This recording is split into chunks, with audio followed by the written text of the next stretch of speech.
Welcome to the Week in Italian Startup, where we discuss the latest highlights happening in the Italian tech and investment ecosystem. We have a few interesting news from the biotech space, from the industrial space, and from the vertical farming space. So last week was pretty interesting, pretty productive actually, because we've seen a bump into your tracking graph for fundraisers happening for Italian companies. So it's good news. Some people think that we might hit the billion. I don't know still. It might be on the table, but we're not too sure. But that's a good signal for sure at the end. Yeah, I hope for the best and prepare for the worst. Let's say nice. All right, so let's talk about Nouscom, clinical stage immunoncology company raising 67.5 million euro, oversubscribed Series C financing round. Essentially, the funding was led by Andera Partners, BPI France, and M Ventures, with different participation from also Italian investor like Indaco and Panacase, among the other. So huge round, very interesting. You were mentioning to me that the founders are Italians, so that's also like some of them. Yes, I think at least the scientific part of the founding team is Italian. It's from Rome. Yeah. What is interesting is actually the approach that they have for this immunotherapy. So I was reading a little bit about the technicism. Again, we're not the expert in biotech investing, but it's always fascinating how exactly the different therapies like evolve. So this one in particular is working toward on personalizing vaccines, which are tailored to specific what they're called like neoantigens, which essentially they try to work specifically your specific cancer that develops in different people. And they want to adjust the nature of the vaccine, starting from actually the cells that go crazy in your body, and then operate to provide your vaccine that works specifically on you. So all this trend of like tailored medication and vaccine, extremely interesting, extremely forward-looking for sure. That's pretty much sci-fi. I mean, you have your own personalized vaccine, so that's nuts. And think about it. You're an espresso-like machine where you need to it will blink when it's time to get your shot for the yearly vaccine. Yeah, good analogy. And then you got it in your house. So that's interesting. Yeah. So just a little bit more information. So the vaccine helps the immune system to recognize those neoantigens. And basically, when the vaccine is introduced into the body, it trains the immune system to identify and attack the cancer cell. So essentially, the problem with cancer is essentially that your body does not recognize those carcinogenic cells as dangerous. And basically, this kind of treatment is not only tailor-made, but is actually to empower your immune system to actually self-heal in the most probably like efficient way. So it's a very interesting approach. So not directly against the cancer cell, like some treatments work, but with your immune system essentially. So that's very interesting. One thing that this kind of round, especially in the biotech, that we sometimes like describe, make me wonder about how exactly biotech startup like they burn so much cash and they require so much cash. So I was digging a little bit into the specifics, and it is impressive in effect how many technical steps that they are required to actually get to like market. So we're using the digital space where literally lines of code, skilled people, they just ship the product, it's on the market, user can use it, and then you scale it from there. In the biotech space, all this procedure is pretty much upside down. And just to give you a sense on maybe just the full process that the biotech startups like go through, it's pretty insane. So essentially, you start from basic research, and again, each single step is pretty much a cost, right? So each single step requires a specific very massive cost depending on where you are. But then you have basic research phase, then you have the preclinical research phase, which essentially is a step forward, try to animal testing, and sometimes is in vitro testing. And then only then you do clinical research, and the clinical research is actually break down into 4 different trials. And basically the different trials depend on how many people drugs or medication are tested into. So for example, phase 1 is pretty much like a small group, I think below 100 people in testing, and phase 4 is actually the full scale deployment of the product. After that, you have, or actually in parallel, you have the regulatory review, FDA, or the European Medicine Agency, the MEA, for approval. So again, like another further hurdle. But that thing, like they don't stop there. Essentially, there is several other phases which they basically can be regrouped in what is called post-market surveillance, which essentially is a continuous testing of the drug to make sure that results are confirmed, and then everything pretty much works. So why to answer the question why biotech is so expensive? Well, that's a big part of the answer. So different hurdles. Add to that actually the kind of lab and machinery which are required to actually bring forward all of that, and then add the high skilled personnel that actually can be involved into doing all these trials. So it's kind of when you think about it in terms of venture metrics, it's upside down. So you get the big round at the very beginning, and then from there, I mean, I don't want to say it's like a downhill process, but definitely like it's very, very different from any other like product. So that's it's a pretty interesting way of thinking about like investing, and kind of changes the categories. What is your feel on that, Nick?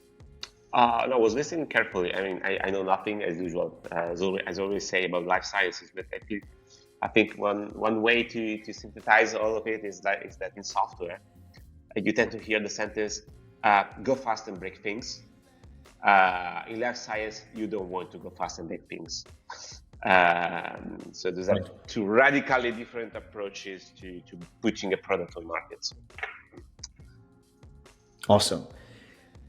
So basically, this fundraise is gonna basically help in the phase 2 clinical trial. So basically, it's the extension of the phase 1. Interestingly enough, the Andera Partners is one of the big basically fund in biotech. They basically raised 3 billion on 8 different funds. And Andera is not only investing in biotech. Right now, they're investing out of the Biodiscovery 6 fund, which was basically launched and deployed in 2022.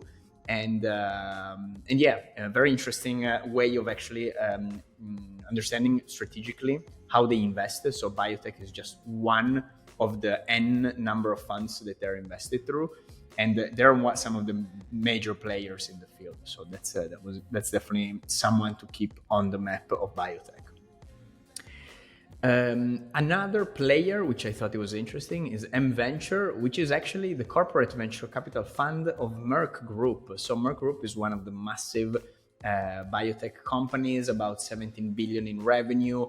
One of the oldest actually pharmaceutical, which is basically funded. I was reading was funded in the 17th century. The family still owns part of the business, and it basically survived. So it's a German company, survived World War I, World War II, and then pieces of them got acquired. Fascinating and occasionally dark, I must say, history. Funding innovation through their CVC They survived the Napoleonic Wars. So Indeed. Let me get it straight. Indeed. Wow. Okay. And right now they're investing in new tech through like a venture capital approach to their CVC fund, among other researches. So that's a very interesting player for sure in the market. All right, so that is another, I think, interesting data that I'm sure you're going to appreciate is despite the fact that biotech raises this massive amount of money, the ratio between fundraising biotech and fundraising digital is 2 to 1. So digital is actually raising twice as much as biotech. That's interesting, because it's a kind of like counterintuitive in a way, right? Like you always hear like massive round in the biotech, there's a ton of cash working there, but still the digital is 2 to 1. This is a data from I think 2017, so it's not up to date completely, but interesting to think about this actually. Yeah, maybe in recent times the ratio has even worsened, because in the last few years I think the software raised huge amounts of capital. I don't know whether life science followed suit in terms of volume. Awesome. Yeah, very interesting. All right, so let's come back to Italy with Planet Farm. So Planet Farm actually is pushing vertical farming to the next level. So starting as like a solution for vertical farming and sort of like a controlled environment agriculture, they managed to raise 40 million in funding. And the idea is to actually work on the expansion, not only in Italy, but also in the UK. Reaching to a valuation of 500 millions actually. So that's very, very interesting. Yeah, I couldn't find any mention about the investors. So we know the round, Yeah. but I couldn't find any investor mentioned anywhere. That's interesting.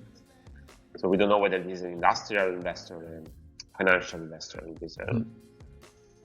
Yeah, the idea is really to work on capex. So they're planning to build a facility. I mean, it's a highly capital-intensive work they're doing. So that definitely like makes sense. And I'm sure the fact of being some of the huge players in the industry, that makes like a huge difference. Also in terms of the valuation. I mean, not many people. I think a lot of people tried the vertical farming sort of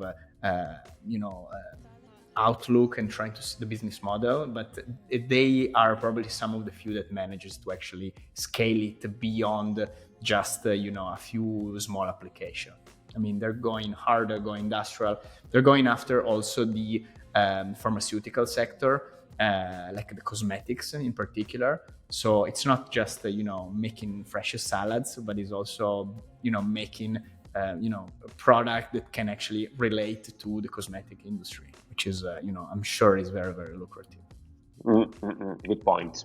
All right, so let's talk about Xnext, Italian startup developing X-ray inspection technology, raising 20 million in venture debt from the European Investment Bank. So Xnet is working to build machinery that basically aim at inspecting high-density foreign bodies into food. So the idea is to helping food companies to actually better understand problematic elements that end up into the food through X-ray. So definitely food safety concern are one of the major problems in the food industry. So definitely they're probably positioned in a very good market. And they're benefiting from, we've been discussing about how venture debt is having like an impact and is very, in Europe is pretty well structured. So I think that was pretty interesting actually. Like venture debt again hits again, and the European Central Investment Bank actually is very prone to this kind of investment. Yeah. It's they invested in this way in several Italian startups, always with this type of amounts. So more than 10 million up to 30, 40 ish. So interesting instruments. Do you think from a venture fund, a later venture fund perspective, that's going to be like an issue if a company raised a ton of money in venture debt? Because so it looks all attractive because of course venture debt is non-dilutive. You basically pay interest at the beginning, but down the road you actually have the big bullet payment, and then occasionally banks, they also take warrants, which are option to buy equity at a certain price, and the action can actually be not too sexy for a later stage VC firm. What do you think about that? Yeah, that is a good point. I don't have great experience in looking at startups that raise venture debt on the other side. So after they raise it. What I've got no particular insights about the how much a late VC fund could actually appreciate the type of instrument. I think there is a certain moment in the evolution of a company where you can expect that there is some kind of depth on the balance sheet. I agree. And my fundamental approach would probably be that, okay, you have 40 million in venture debt on your balance sheet, then your valuation will be whatever I say it is your enterprise value minus 40. So you will pay the debt in the valuation. Then from the cash flow point of view, what happens next, I don't know. Yeah. But still. I think, it's probably more digestible depending on the industry. So if these guys are actually building machinery, so capex costs again are pretty much, a lot of the sort of the balance sheet and the cost structure. So it kind of makes sense actually. Less expected maybe in a more digital play, I would say. So maybe there is occasion where it's more digestible and occasion where it's probably less digestible.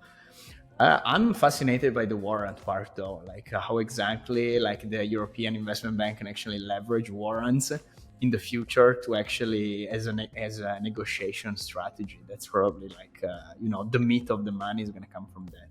So yeah, that can probably be one of the instruments that gets into a deal on the market. I mean, you've got the warrant that is valuable because, as you say, it's probably as a strike price that's quite low. Related to any potential operation going forward after the venture debt. Yeah. So you're right. There might be one of the ways EIB actually makes money on the Disney close. So that's an interesting bit. Interesting. All right. Shall we maybe just mention briefly Kairos for a second? Let's do that. So essentially what happened is that Anima Holding acquired Kairos partner SGR for 20 to 25 million. I don't think we have a precise number there. What is interesting is actually the sort of the kind of operation. So Kairos SGR has been like an active player in the startup industry. They have 4 billion under management. I think they've been doing both private equity and VC up to SPAC, so they're really like in the forefront of the alternative investment space, and that's pretty much what happened. So the big acquisition. What's your take on this, Nick? No, I mean we were talking before. It is interesting the price. So how the SGR was valued, and that's an interesting data point. You don't see many SGR passive investment companies passing hands. So knowing the price and the volumes and so on and so forth is interesting data bits that always good to know. It's true that Kairos is not a huge asset manager, a few billions under management, but it's quite diversified. And it probably fits a general operator at the provider. So there is some wealth management, some asset management, some venture capital, but it's probably quite marginal. So quite interesting. I was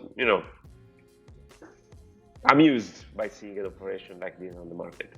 All right, Nick, thank you so much. This concludes this week's episode of The Week in Italian Startup.